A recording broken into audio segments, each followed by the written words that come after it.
Welcome to the Panic Room, where we talk about all things panic-inducing. I am the Queen of Panic. Warning, some episodes may contain content that may be disturbing to others. Viewer discretion is advised. Now let the games begin. About 5 years ago, I lived downtown in a major city in the U.S.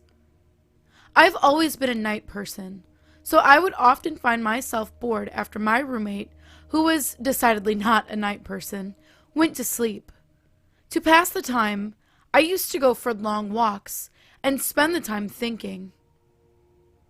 I spent 4 years like that, walking alone at night, and never once had I had a reason to feel afraid. I always used to joke with my roommate that even the drug dealers in the city were polite. But all of that changed in just a few minutes of one evening. It was a Wednesday, somewhere between 1 and 2 in the morning, and I was walking near a police-patrolled park quite a ways from my apartment. It was a quiet night, even for a weeknight, with very little traffic and almost no one on foot. The park, as it was most nights, was completely empty. I turned down a short side street in order to loop back to my apartment when I first noticed him. At the far end of the street on my side was the silhouette of a man dancing. It was a strange dance, similar to a waltz, but he finished each box with an odd forward stride. I guess you could say he was dance walking, headed straight for me. Deciding he was probably drunk, I stepped as close as I could to the road to give him the majority of the sidewalk to pass me by. The closer he got, the more I realized how gracefully he was moving. He was very tall and lanky, and wearing an old suit. He danced closer still, until I could make out his face. His eyes were open wide and wild, head tilted back slightly, looking off at the sky. His mouth was formed in a painfully wild cartoon of a smile. Between the eyes and smile, I decided to cross the street before he danced any closer. I took my eyes off him to cross the empty street. As I reached the other side, I glanced back.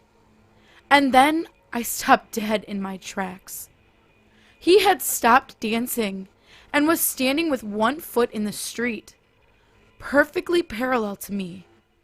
He was facing me but still looking skyward, smile still wide on his lips. I was completely and utterly unnerved by this. I started walking again, but kept my eyes on the man. He didn't move. Once I had put about a half a block between us, I turned away from him for a moment to watch the sidewalk in front of me. The street and sidewalk ahead of me were completely empty. Still unnerved, I looked back to where he had been standing to find him gone. For the briefest of moments, I felt relieved. Until I noticed him. He had crossed the street and was now slightly crouched down. I couldn't tell for sure due to the distance and the shadows, but I was certain he was facing me. I had looked away from him for no more than 10 seconds, so it was clear that he had moved fast. I was so shocked that I stood there for some time, staring at him. And then he started moving towards me again. He took giant, exaggerated tiptoed steps, as if he were a cartoon character sneaking up on someone. Except he was moving very, very quickly. I'd like to say at this point I ran away or pulled out my pepper spray or my cell phone or anything at all, but I didn't. I just stood there, completely frozen, as the smiling man crept towards me. And then he stopped again, about a car length away from me, still smiling his smile, still looking at the sky. When I finally found my voice, I blurted out the first thing that came to mind. What I meant to ask was, "What do you want?" in an angry, commanding tone. But what came out was a whisper. What? Regardless of whether or not humans can smell fear, they can certainly hear it.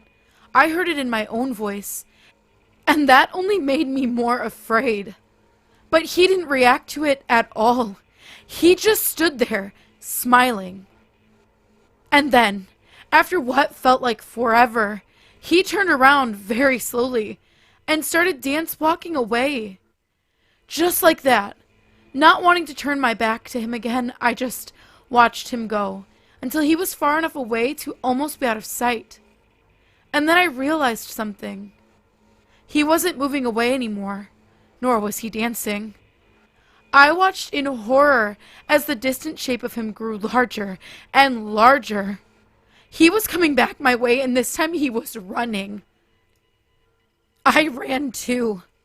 I ran until I was off of the side road and back onto a better lit road with sparse traffic. Looking behind me then, he was nowhere to be found. The rest of the way home, I kept glancing over my shoulder, always expecting to see his stupid smile. But he was never there. I lived in that city for 6 months after that night, and I never went out for another walk. There was something about his face that always haunted me. He didn't look drunk. He didn't look high. He looked completely and utterly insane.